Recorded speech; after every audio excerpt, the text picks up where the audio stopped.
Здравствуйте все! Добро пожаловать на канал Магия Песка. Дорогие мои зрители, всех вас сердечно благодарю за ваши лайки, хорошие добрые комментарии, за вашу поддержку, за ваши просмотры. Земной вам поклон. Давайте сегодня сделаем отсыпочку на вас. А тема звучит так: что с вами совсем скоро случится, приключится. Загадайте, пожалуйста, на себя и загадайте, пожалуйста, свой срок. И давайте вместе посмотрим. Я прошу высшие силы дать мне возможность ответить на все ваши вопросы и послать для вас только самую важную, нужную и полезную информацию.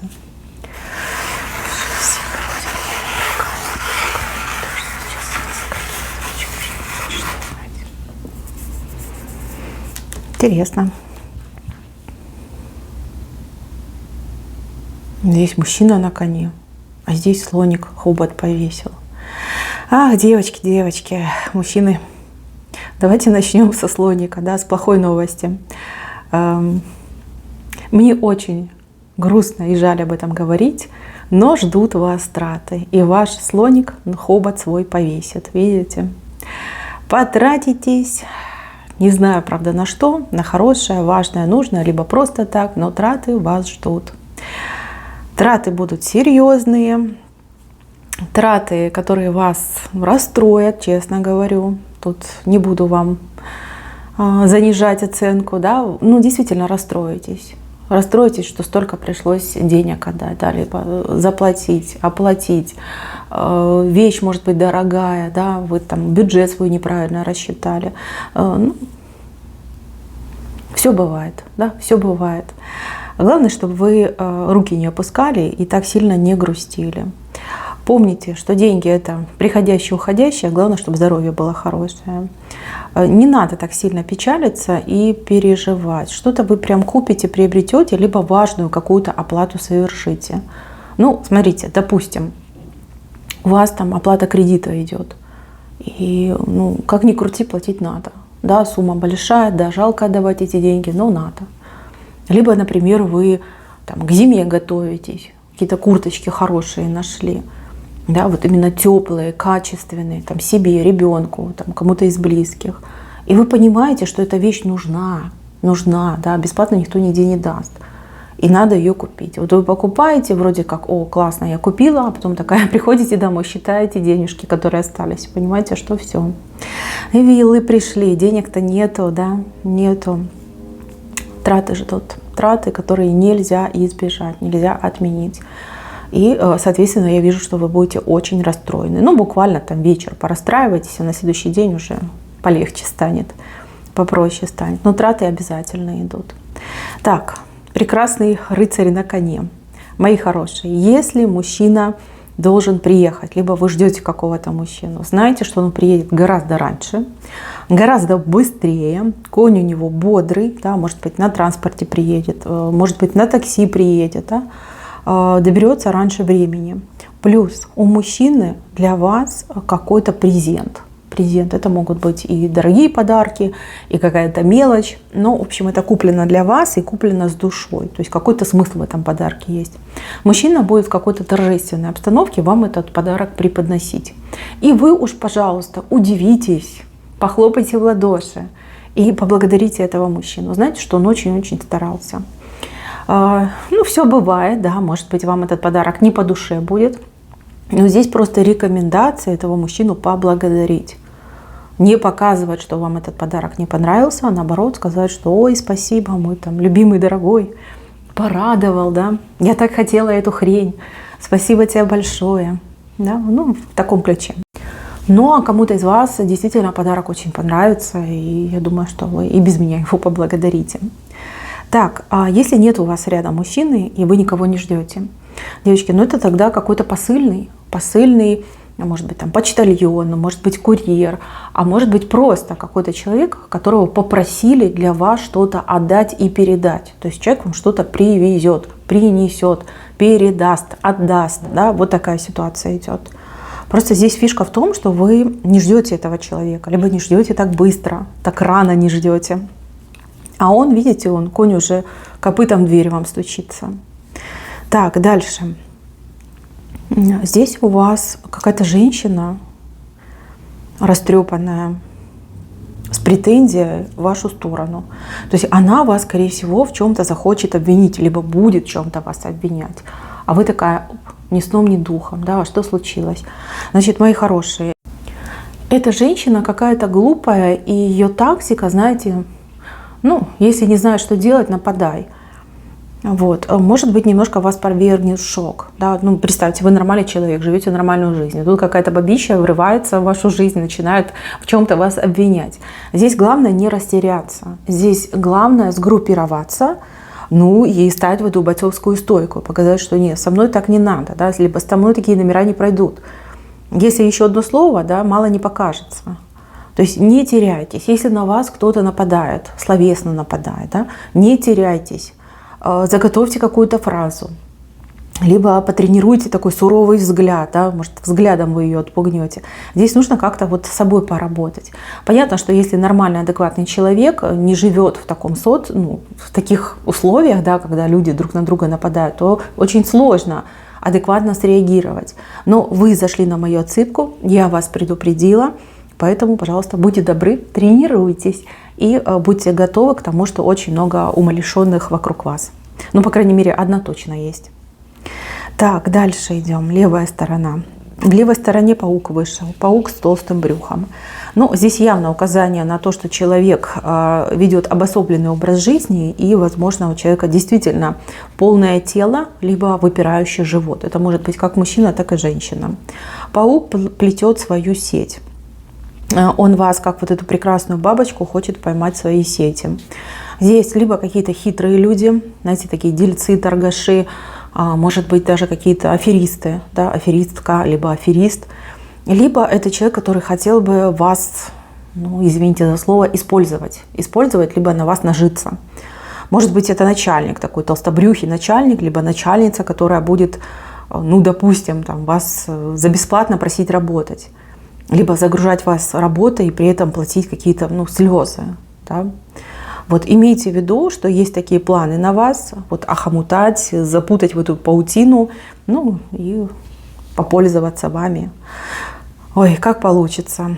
Да, конечно, такие вещи неприятные. Но я вас предупредила, имейте в виду, боритесь за себя, отстаивайте свои интересы, знайте свои права.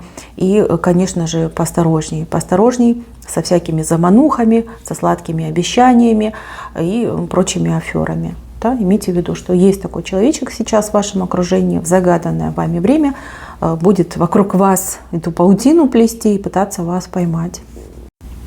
Так, следующий момент. Смотрите, сидит свинка, высокая, худая. Ну или такая, знаете, высокого роста просто, да, может не сильно худая, но высокого роста. И эта свинка пьет прям с бутылки с горла. Человек, явно выпивший, и будет вести себя по-свински.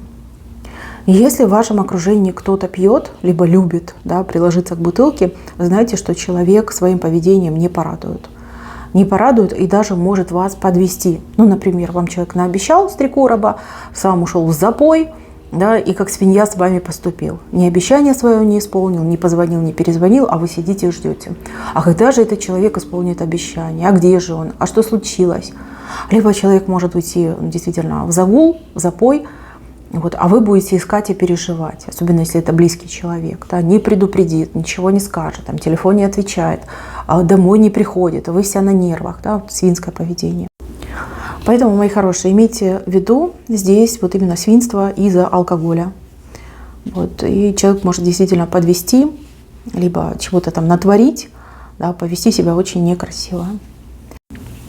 Так, идем на правую сторону. В правой стороне здесь фигура человека, который вас себе, ну, просто на голову положил, либо посадил, у кого как отыграется. Человек, который что-то ваше возьмет на себя. Какую-то проблему, задачу, заботу, может даже поработает за вас, либо какие-то функции выполнит. И вам будет очень приятно, вам будет очень комфортно, и плюс это состояние, да, что вот я могу расслабиться, я могу этому человеку довериться, хороший человек. Также вот на работе я вижу у вас какие-то изменения, на вас будут больше обращать внимание. обращать внимание на то, что вы делаете, кто вы есть, что вы за персона. Здесь к вам люди как потянутся с таким настоящим интересом. И если вы работаете в коллективе, то, возможно, вас похвалит начальник, и ваши коллеги будут на вас равняться, будут к вам подходить, спрашивать, а что ты делаешь, а как ты делаешь. Может быть, даже будут просить, чтобы вы там подсказали, научили, указали, может быть, на что-то. Если вы работаете сами на себя, то здесь какие-то благодарные клиенты, либо клиент, которым очень понравится ваша работа, и эти люди будут вас рекламировать просто на каждом углу, оставлять хорошие отзывы, там, всем своим знакомым расскажет, незнакомым, всячески будут вас нахваливать. И это будет по справедливости, это будет правильно, и вам будет очень-очень приятно. Это, кстати, вас очень сильно вдохновит. Вдохновит продолжать свою работу, развиваться, действовать. Да? Вам прям захочется принимать этих людей, принимать клиентов, захочется творить прекрасное. Да? Вот прям потенциал ваш, он многократно увеличится. Но это хороший знак. Так, еще. Есть какой-то непростой разговор по душам. С кем-то вы будете общаться. Я не могу сказать, мужчина, женщина, но разговор будет достаточно непростой. Начнется он как что-то такое легкое, ни о чем, слово за слово. Всплывут какие-то обиды, всплывут какие-то претензии. Вы будете сидеть и слушать, думать, боже, я никогда бы не могла подумать, что у кого-то есть ко мне обиды либо претензии. Знаете, вы с человеком будете общаться в таком ключе, что вы прям по полочкам будете что-то раскладывать, либо объяснять вот каждое слово, да, каждое действие, каждый поступок. Вы этого человека в чем-то переубедите. Не убить, а именно переубедите. То есть человек к вам приходит с камнем за пазухой, а когда этот разговор заканчивается, вы в обнимку сидите, да, и друг другу признаетесь в чувствах. Там, будь то дружеских, будь то любовных. Вот так идет. Вы проявите такое терпение, вы проявите такой такт, но я вижу, что этот человек для вас не безразличный. То есть вам важно, чтобы этот человек не думал о вас плохо. Вот для вас это прям принципиальный момент этого человека переубедить. Да, либо человеку объяснить ситуацию, да, может быть, неправильно понял. Очень непростой разговор и очень так по времени он займет много времени, прям несколько часов займет. Но это важно, для вас важно, для вашего спокойствия это важно. Так, еще. Здесь разговор за деньги будет. За деньги. Вам, возможно, будут предлагать какие-то деньги, либо тут предложение, либо обещание. И так может отыграться. Причем здесь очень похоже на какой-то торг. То есть вам, например, предлагают работу и говорят, заплатим там 1000. А вы говорите, нет, не, маловато. Да, ладно, там 1100. А вы такая, нет, это вообще не разговор. Хорошо, 1200. Да, вот торг идет. Либо ситуация, когда человек вам говорит, я могу тебе там помочь, я могу дать тебе, например, там 1000. Вы говорите, мне эта 1000 не сделает никакой погоды, да, она меня не спасет. Человек думает, говорит, ладно, могу накинуть там еще пару сотен. Да, вот такой разговор будет. Значит, не стесняйтесь, торгуйтесь, поверьте, у человека есть возможность. Есть возможность. Он будет просто смотреть на вашу реакцию. Если вы соглашаетесь на мало, человек говорит, окей, все, на, иди. И если вы начинаете торговаться, набивать свою цену, человек начинает думать, значит, действительно надо. Либо, да, она профессионал, значит, больше требуется платить за ее работу, за ее услуги. Поэтому не стесняйтесь торговаться. Понятно, что мы не восточные люди, но тем не менее. Здесь именно вот сам азартный торг, он очень многое для вас решает в положительном ключе. Так, еще. Кто живет в высотках? Вот дом многоэтажный. Почему-то вы будете очень ругаться. Именно показали дом, и вы очень ругаетесь. Может быть, будет отключение света, и вам придется подниматься пешком на высокий этаж. Может быть, какой-то очумелый сосед начнет там с самого утра, либо поздней ночью делать ремонт, и весь дом будет это все слышать. Может быть, какое-то отключение, не знаю, там воды, например, да, у кого-то что-то прорвало и отключили по всему дому. Я вижу, что вы ругаетесь именно на это высокое строение. То есть такой посыл, да, если бы я жила там в одноэтажном доме, никаких бы проблем у меня не было. Вот такой посыл идет. Ну, как поругаетесь, так и успокоитесь. В принципе, это не страшно, но вы сами себя как будто бы накручиваете. Мои хорошие, ну все в жизни бывает, все бывает. У вас есть дом, замечательно. Да, этому порадуйтесь. Так, еще с кем-то переписочка у вас будет. При этом, смотрите, вы инициатор, вы кому-то начинаете писать, и человек вам начинает отвечать. Значит, вы пишете гораздо больше, чем получаете в ответ. Я не знаю почему, но вот именно в таком ключе у вас будет общение. Но ответы вы будете получать. И в принципе то, что вы хотите, вы от человека получите. Человек вам напишет, скажет, расскажет, может быть, научит. Да? Но вы пишете гораздо больше, чем получаете в ответ. Но информацией вы довольны. Так, еще. Здесь какой-то человек вас куда-то будет звать, приглашать. Может быть, куда-то вместе сходить. Это может быть и свидание, это может быть вместе там, сходить в магазин, там, подруга вас попросит, там, на рынок съездить. Да? И причем это будет вам неудобно. Какое-то время, да, которое вам неудобно. Может быть, у вас какие-то свои планы. И вы так смотрите и думаете, ну боже, отказать, не отказать, да, поменять свои планы или нет. Здесь с левой стороны вышло и говорит о том, что не стоит соглашаться. И если у вас есть какие-то свои планы, свои задачи, лучше занимайтесь своим делом. Вот. А человеку так и скажите, что ну не могу, да, время мне не подходит, у меня другие дела есть. Вот извини, да, но не получается. Так, и венец. В венце у вас какие-то тревожные мысли, либо о родственниках, либо о детях, либо, может быть, даже о каких-то знакомых. Вот за кого-то вы переживаете. Может быть, вы даже какие-то новости не очень хорошие послушаете, будете переживать за каких-то людей. Вот вы прям переживаете, вы об этом думаете, эти мысли у вас в голове крутятся. А потом все хорошо заканчивается. Прям такая огромная птица влетает, и вы такая, фух, ну слава богу, да, все хорошо. Там, с моими родственниками все хорошо, с детьми все хорошо, с какими-то людьми все хорошо. Да, за кого-то как будто бы понервничаете и попереживаете. Вы очень чувствительный и восприимчивый человек.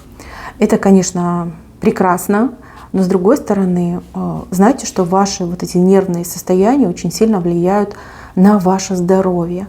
У кого-то давление поднимается, у кого-то потом руки немеют, у кого-то ноги болят, там сердце учащенно стучит, там бессонница нападает, у кого-то даже с желудком проблемы. Мои хорошие, научитесь держать себя в руках. Если самой не получается взять себя в руки, то попробуйте какие-нибудь природные успокоительные, которые бы вам помогали. У вас все замечательно, но только вот вы слишком трепетный человек, слишком такой на нервах человек. С этим нужно работать. Как только вы избавитесь от этих всех нервных состояний, поверьте, уровень и качество вашей жизни очень круто поменяется в лучшую сторону. Мои хорошие, на этом все. Спасибо за внимание. Всем пока-пока.